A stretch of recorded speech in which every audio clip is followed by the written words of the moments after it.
ప్రభుత్వం ఇప్పటివరకు స్పందించిన పరిస్థితి అనేది లేదు. ఆశా వర్కర్లకు సంబంధించింది కనీస వేతనం 18,000కు పెంచి ఫిక్స్డ్. తెలంగాణ రాష్ట్రంలో 28,000 మంది ఆశా వర్కర్లు ఉన్నారు.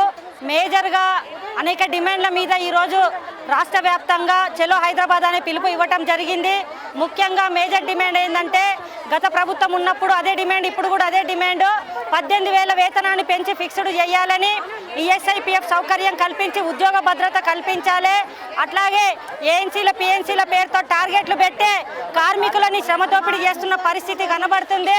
ఆశాలకు సంబంధించి ఈరోజు పనిభారం పెంచుతూ అధికారుల వేధింపులు అనేది విపరీతంగా పెరుగుతున్నాయి. కాబట్టి ఆశా వర్కర్ల సమస్యలు పరిష్కరించాలి.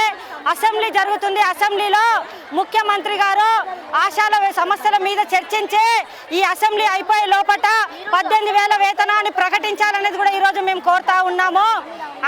గత ప్రభుత్వం ఉన్నప్పుడు పని భారాన్ని విపరీతంగా పెంచి టార్గెట్లతోని మా జీవితాలు అనేది త్యాగం చేయడం జరుగుతుంది.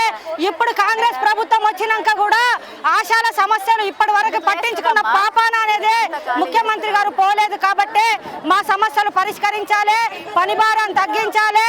టార్గెట్ లేకుండా పారితోషికం అనే పేరుతో కాకుండా కనీస వేతనాన్ని పెంచి 18,000కు ఫిక్స్డ్ చేయాలనేది కూడా ఈరోజు మేజర్ డిమాండ్గా కోరుతున్నాము. ఏఎన్ఎం జిఎన్ఎంగా మాకు ప్రమోషన్లు కూడా ఇవ్వాలి. అట్లాగే మాకు ఉద్యోగ భద్రత కల్పిస్తూ పర్మనెంట్ ఆశాలను చేయాలనేది కూడా మేము కోరుతా ఉన్నాము. ఆశాల పైన టార్గెట్లు పెట్టద్దు, ఏఎన్సీలు తేలే పిఎన్సీలు తేలేది అనేది ఏ సంబంధం లేని పనులన్నీ మాతో చేయిస్తున్నారు. మేము మనుషులమో యంత్రాలం కాదని చెప్తా ఉన్నాము.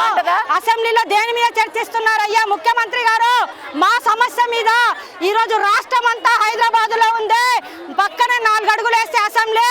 ఇంత రచ్చరచ్చ జరుగుతుంటే కూడా చర్చించి మాకు సమాధానం చెప్పకపోతే ఈ రోజు ఇక్కడ నుంచి మేము కదిలేదు లేదనేది కూడా హెచ్చరిస్తా ఉన్నాము.